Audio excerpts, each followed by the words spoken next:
Nagsagawa po ng survey ang General Conference 2018 at 13. At alam nyo ba ang dahilan kung bakit marami na mga dating mga Seventh-day Adventists ang lumalabas sa church? Ang pangunahing pong reason kung bakit maraming Adventists ang wala na sa pananampalataya ngayon ay hindi po dahil sa doktrina, kundi dahil po sa relational problem. Mga conflict sa pamilya, conflict sa iglesia, at conflict sa iba't ibang mga tao. At ang isang dahilan pa ay yung mga life events na dumarating sa buhay ng mga kapatid. Katulad ng pagkakasakit, kamatayan, paghihiwalay, at iba't ibang mga problema. Ito po ang dahilan, mga kapatid, kung bakit maraming Adventists ang lumalabas. At sa ngayon sa pag-aaral, sa bawat 10 ay 4 ang lumalabas. At gaya po ng aking binanggit, ang dahilan ay dahil po sa mga problema, pag-aawayan, tampuhan, hinanakit, at mga pangyayari na dumarating sa buhay ng mga kapatid. Meron tayong isang church elder. Matagal siyang na-elect bilang matanda sa iglesia. Siya'y masigla sa gawain. Kasama siya sa mga pangangaral at mga proyekto ng iglesia. Nagkaroon siya ng karamdaman. Matagal-tagal siyang nagkasakit, namatayan ang kanyang pamilya. Pero mga kapatid, ang iglesia ay hindi alam kung paano siya aabutin at kung paano siya paglilingkuran. Kaya sa ngayon sa kwento, ang kapatid na ito ngayon ay wala na sa iglesia. Meron tayong 2 kabataan. Alam naman natin, ang ilang mga kabataan ay mapupusok. Here comes the bride, 3 months inside. So nabuntis yung kabataan nating babae. At siya'y dinisiplina ng iglesia. Tinanggal siya sa pagiging kaanib ng iglesia.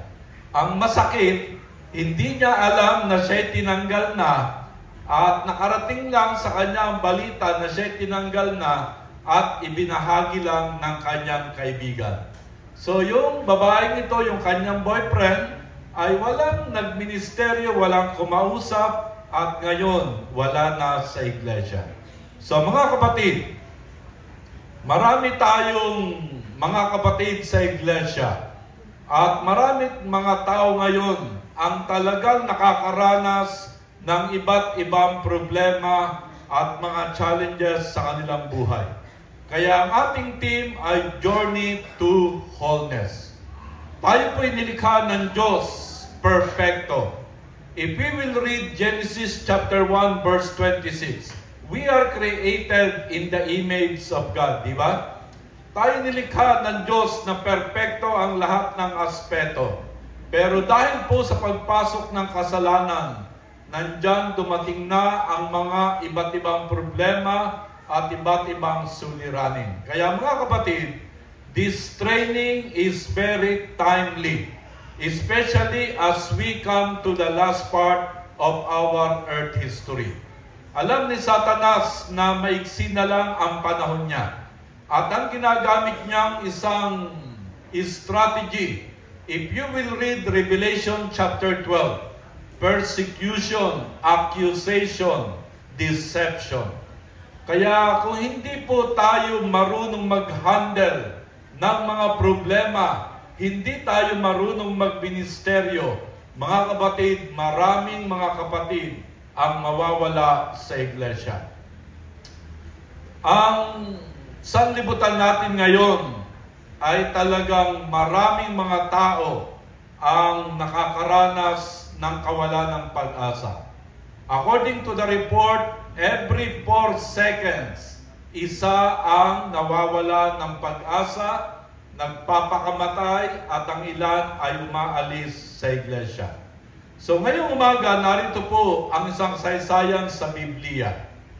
Isang umaga ang ating Panginoon ay dumaong doon sa lupain ng Gadaren. Kasama niya ang kanyang mga alagad at sila'y dumaong dun sa Gadaret. Bumaba yung mga alagad at naglakad sa dalampasigan. At habang naglalakad ang mga alagad, nasalubong nila ang isang lalaki.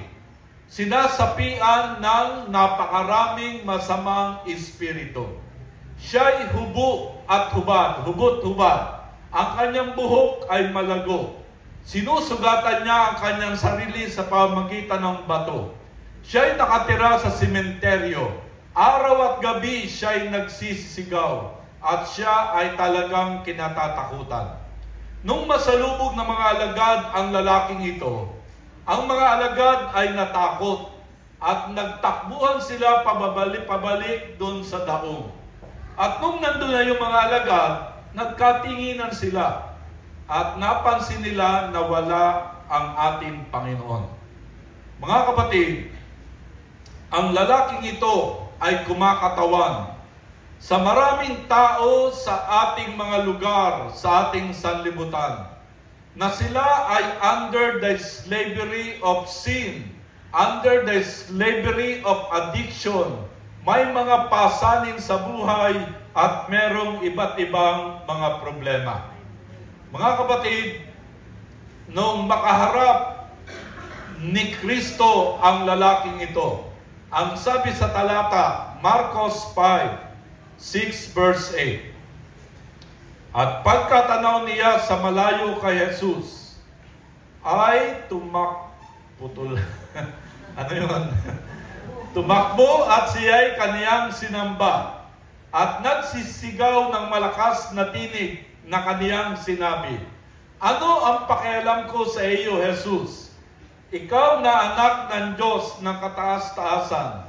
Kita'y pinamamanhikan alang-alang sa Diyos na huwag mo akong pahirapan sapagkat sinabi niya sa kaniya, lumabas ka sa taong ito, ikaw na karumal-dumal na espiritu. So mga kapatid, narito ang lalaking ito. If we will read the whole story, thousands of evil spirit ang nasa lalaking ito. Pero mga kapatid, ito po ang unang puntos.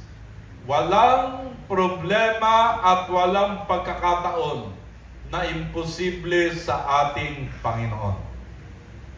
Ang Diyos ang makapangyarihan sa lahat. Kaya ito po ang ating seminar. I would like to appreciate Christian Counseling. Kay Kristo, kung si Kristo ang ating kasama, at aakayin natin ang ating mga kliyente, ang ating mga kapatid, mga tao sa ating Panginoon, there is nothing impossible in God. Kaya mga kapatid, gumaling ang lalaking ito. Pinalabas ng ating Panginoon ang libo-libo masamang espiritu.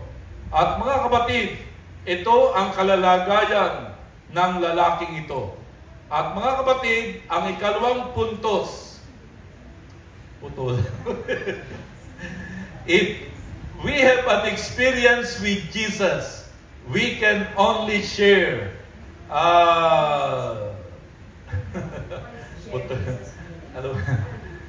Pwede bang masyadong stress?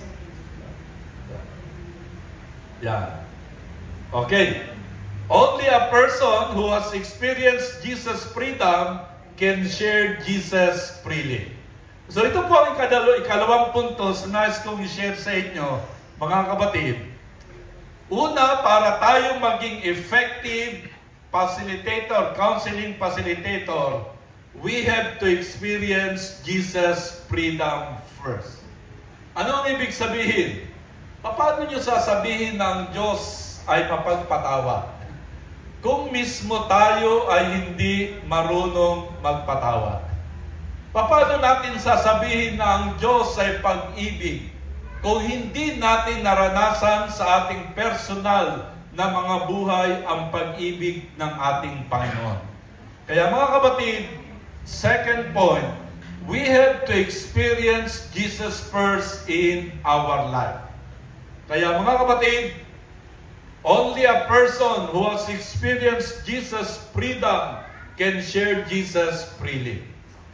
Baka mamaya pag may nag-share sa inyo, alam mo, ma'am, ganito, ganito. Oh, ganyan nga, totoo nga yan. Yung conference, ganyan nga yan.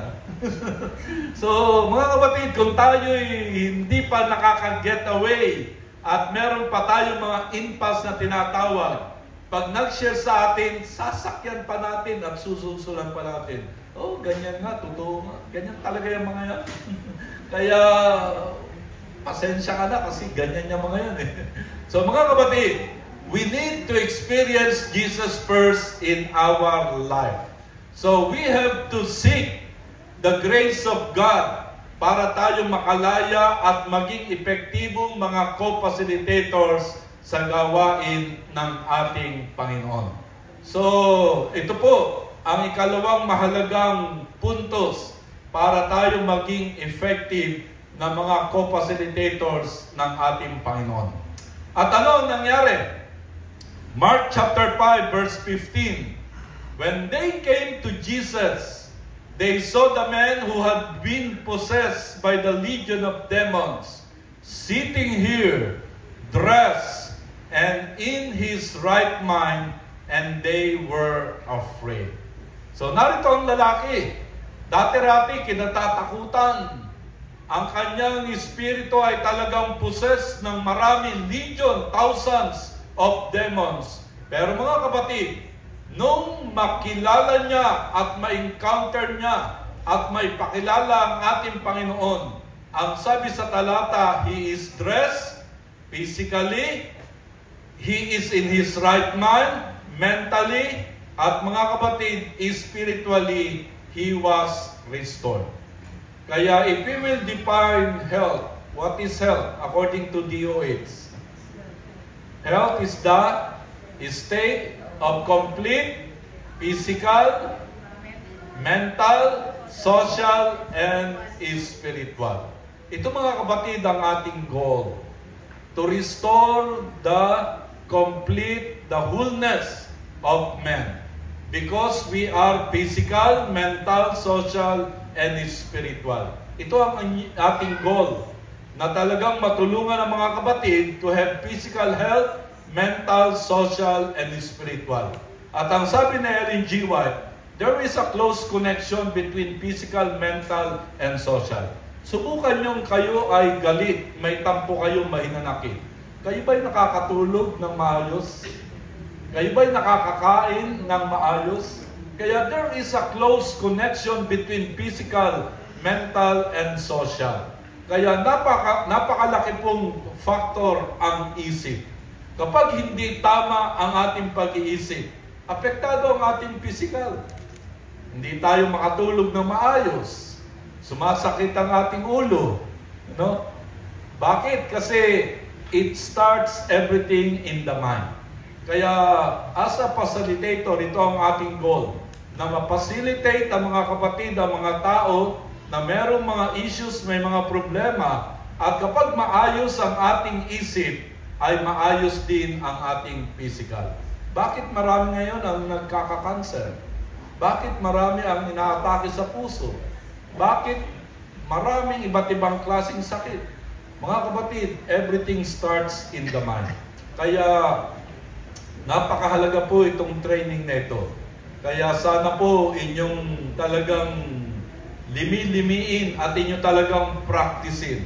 At malaki ang magiging effect nito sa pamilya at gayon din po sa ating iglesia. Mga kapatid, ang tao ay napakahalaga para sa ating Panginoon. A soul is worth the highest price heaven can pay. Kaya kapag tayo naglilingkod sa ating kapwa at tayo'y nakatulong mga kapatid, ang mga anghel sa langit ay natutuwa. At higit sa lahat, kung may balik natin sa Panginoon, thousands of angels are singing joy. Because according to Luke chapter 15, kung merong isang kaluluwa na babalik sa Panginoon, ay merong kaligayahan sa langit. So narito ang lalaking ito. Siya ay na-restore physically, mentally, socially, at spiritually. At ang sabi niya sa Panginoon, Lord, gusto ko pong sumama sa inyo. Pero mga kapatid, ano ang sabi ng Panginoon? verse 19. Ngunit tumanggi, hindi tumagi. Ngunit tumanggi siya at sinabi sa kanya, umuwi ka sa iyong mga kaibigan at ibalita mo sa kanila ang lahat na ginawa ng Panginoon para sa iyo at kung paanong kinaawaan ka niya. Kaya mga kapatid, hindi pinayagan ni Kristo na sumama ang lalaking ito sa kanila. At ang commission ng ating Panginoon sa lalaking ito, umuwi ka sa iyong kaibigan, sa iyong tahanan, at ibalita mo sa kanila ang lahat na ginawa ng Panginoon para sa iyo at kung paanong kinaawaan ka niya. Kaya mga kapatid, ang Diyos ay napakabuti sa bawat sa atin. Sa kinarami-rami ng tao sa buong sanlibutan, tayo'y tinawag sa pananampalatayang ito. Kayo mga kapatid, mga guro, mga asawa ng mga pastor, mga workers ng South Central, mga leaders ng ating mga lokal na iglesia. Mga kapatid, ang Diyos ay napakabuti sa atin. Ang biyaya ng Diyos ay sagana para sa bawat sa atin. Kaya ang sabi ng Panginoon, sabihin ninyo kung ano ang ginawa ng Panginoon sa inyo. Alam nyo mga kapatid, kami nagpapasalamat na kami nakapaglingkod sa SSD. Actually, wala naman talaga, to be honest, hindi ko iniisip na mapapunta sa SSD kasi 6 months lang kaya elect ko na president ng NPUC. Pero during the time ng General Conference, tinawag ako ni Elder Samuel So, Arnel, come here. Are you interested to work in SSD? We will appoint you as Vice President for NDRIL. So mga kapatid, ako naman, ang tema ko, I will go. Kung saan kami tawagin, mga kapatid, kami tumutugon. Actually, nagsimula nga ako sa South Central. Ang assignment ko, baka sabihin nyo, ako'y namimili. Ang first assignment ko, mga kapatid, nung ako'y nag-report dito sa Humalig, Quezon. Kayo na nakarating sa Humalig, kung alam nyo ang Humalig, maliit na isla. Ang sakayan noon ay sa Timonan. 8 oras ka sa dagat na ikaw ay maglalakbay papuntang Humalig. That's my first assignment. Mga kapatid, hindi ako tumanggi. Tapos nung ako i-pull out, saan ako na-assign? Sa Lubang. Lubang Island ulit. Tapos ako isinama-sama sa mga evangelistic meeting. At ako na-assign sa Mindoro, sa Mamburao, Abra, Paluan, Santa Cruz. 13 iglesia. Bundok, dagat, baha. So mga kapatid, so ang Diyos ay napakabuti sa bawat isa sa atin. Kaya ang tagubilin ng Panginoon sa atin ngayong umaga, at sa pag-attend nyo sa training na ito, umuwi kayo sa inyong mga kaibigan, sa inyong pamilya, at ibalita mo sa kanila ang lahat na ginawa ng Panginoon para sa iyo at kung paano kinaawaan kaniya. At mga kapatid, ang sabi sa 1 Timothy 5:8, ito ang paalam ni Apostol Pablo, anyone who does not provide for their relatives and especially for their own household has denied the faith and is worse than unbeliever. Anong ibig sabihin nito mga kapatid? Sa pag-attend nyo ng training na ito, mga kapatid, our first field of work is our family, is our relatives. At ang sabi ni Apostol Pablo, mas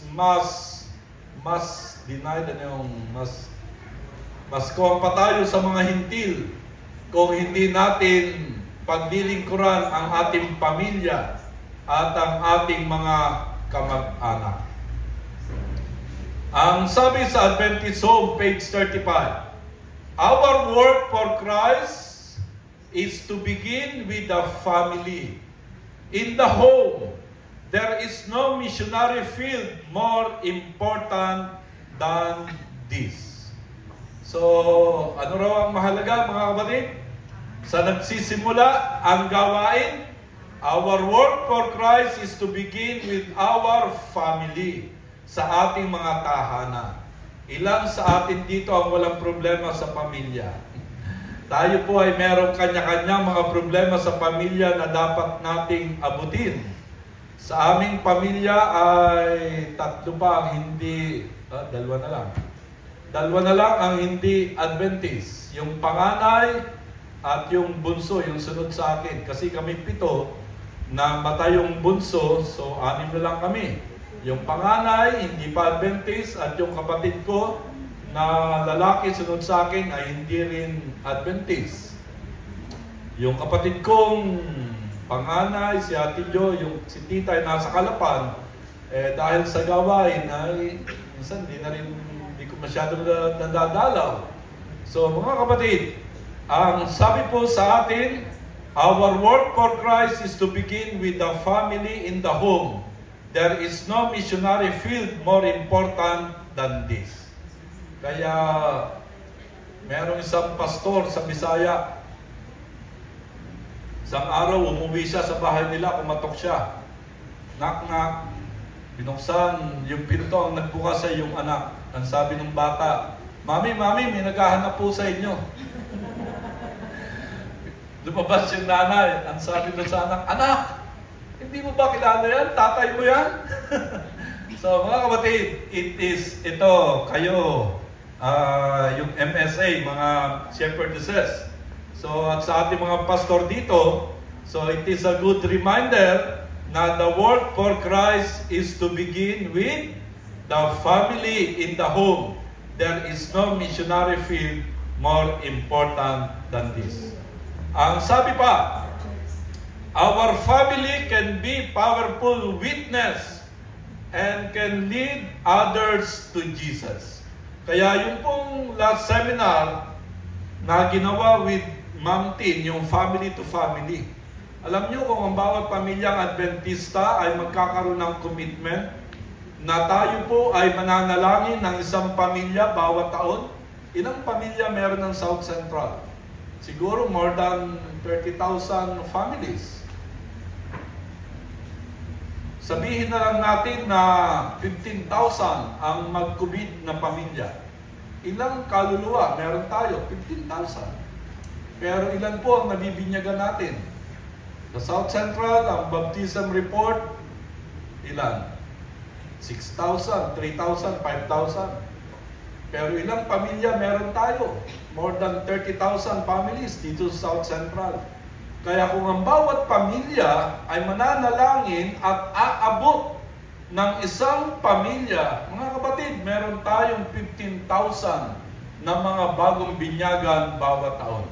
Pero hindi po natin naaabot ang ganong kadami. Kaya maganda po na kung ang bawat pamilya ay magiging powerful witness. Paano tayo mag-witness? It starts with friendly friendship conversation. Kung may problema ang ating kapitbahay, mga kasama sa work, and we know how to facilitate, mga kapatid, magiging opening words yan para sila may lapit at maakay sa Panginoon. Kaya sa West Indonesia Union Mission, noong kami mag-conduct ng Evangelism Summit, ang isang approach na ibinigay namin ay family to family. At alam nyo, in-embrace nila ito, tinanggap nila. At meron nga silang mahigit na 13,000 families.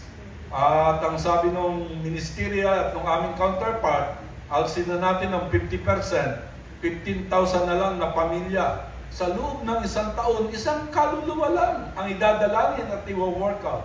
Kaya ngayong taong ito, nag-set sila ng goal na 15,000 baptism. Pero sa mga nakaraang taon, ang baptism lang nila, 3,000, 4,000, 5,000. Kaya mga kapatid, our family can be a powerful witness and can lead other families to Jesus.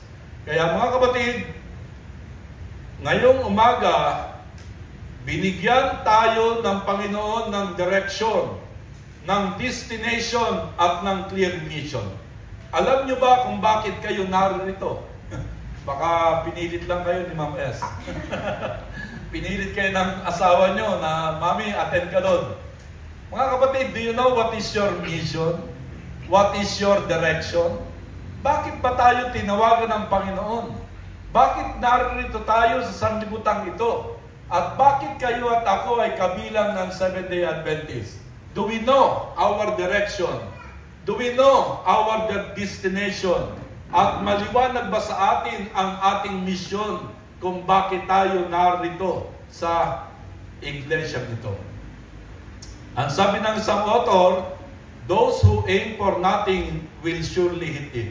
Kung wala tayong direction, wala tayong focus, at hindi natin alam ang ating mission, mga kapatid, walang purpose ang ating buhay sa lupang ito.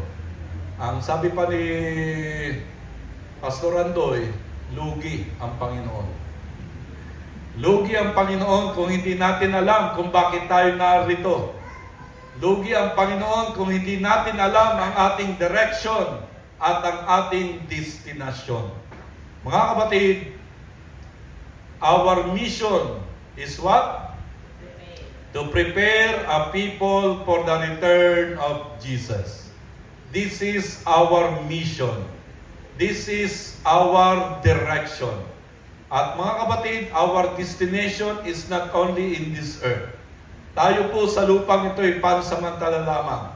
Ang ating direction ay ang langit na bayan. Kaya sana po mga kapatid, as you attend this seminar, sana ay maging clear ang inyong mission na tayo mag-akay, maghanda ng mga tao para sa malapit na pagbabalik ng ating Panginoon.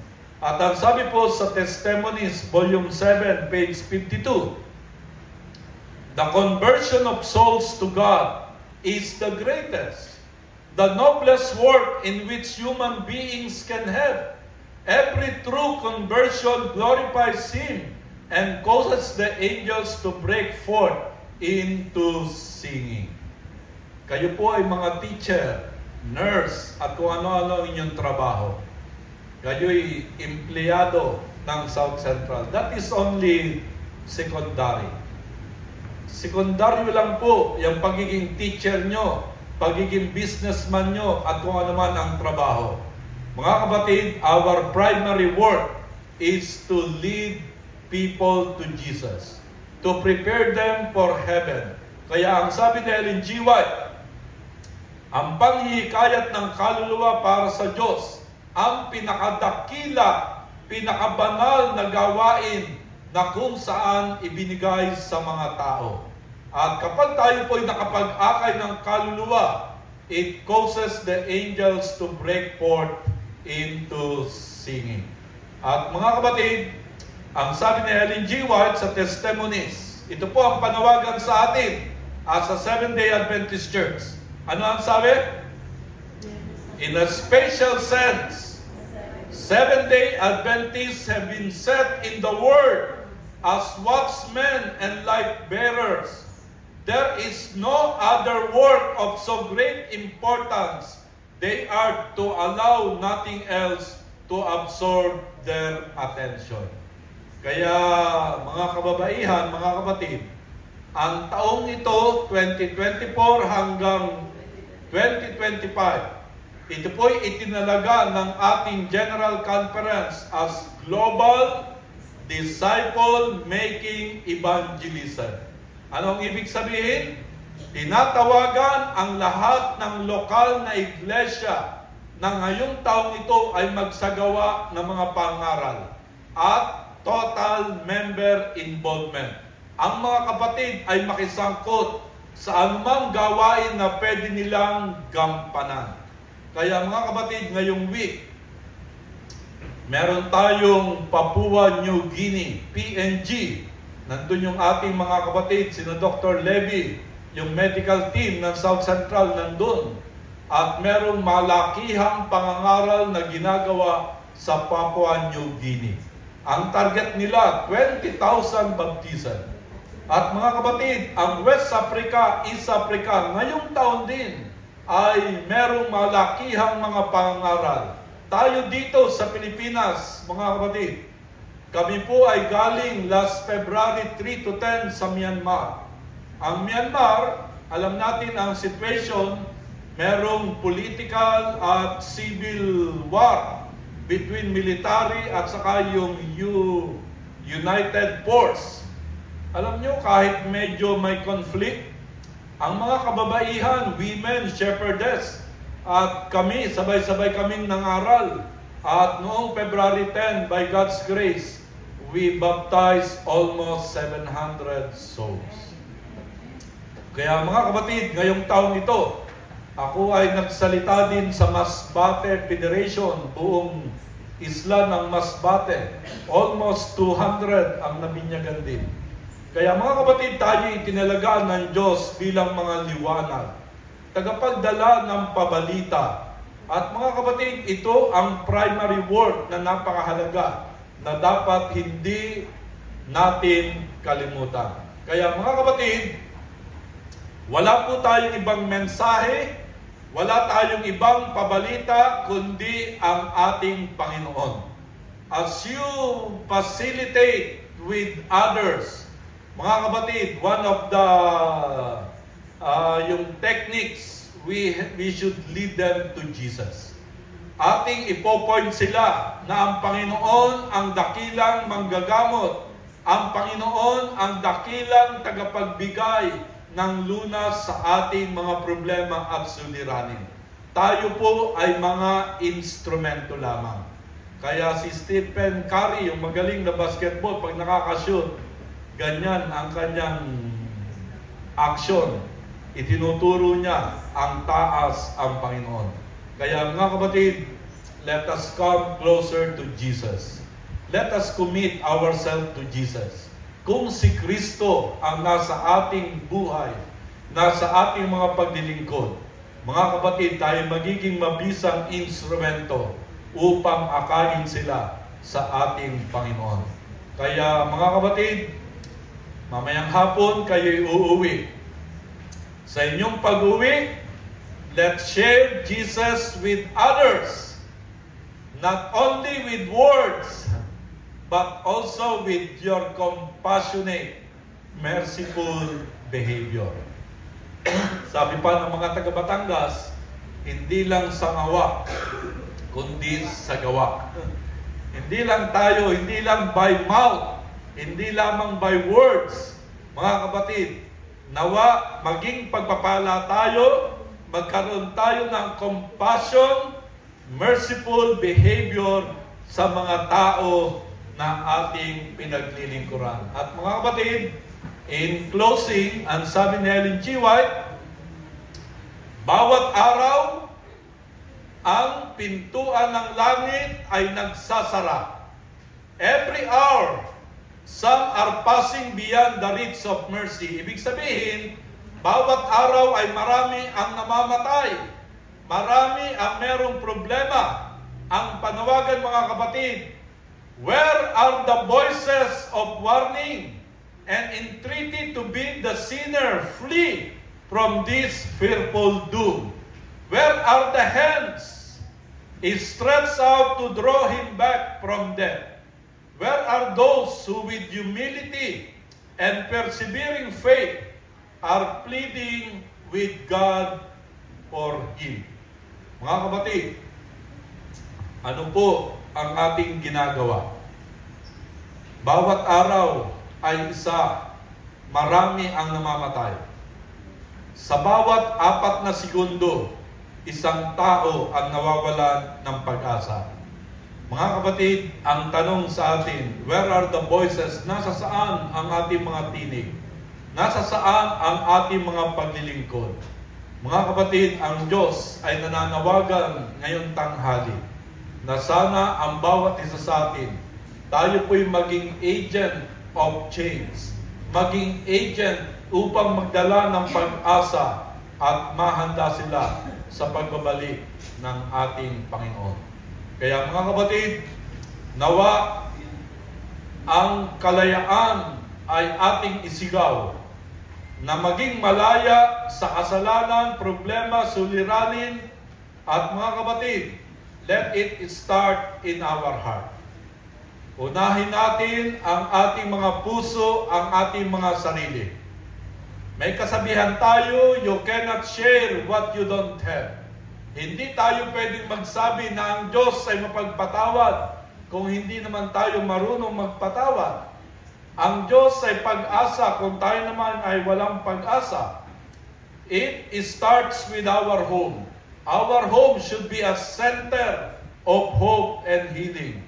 To our friends, to our community, and to our country.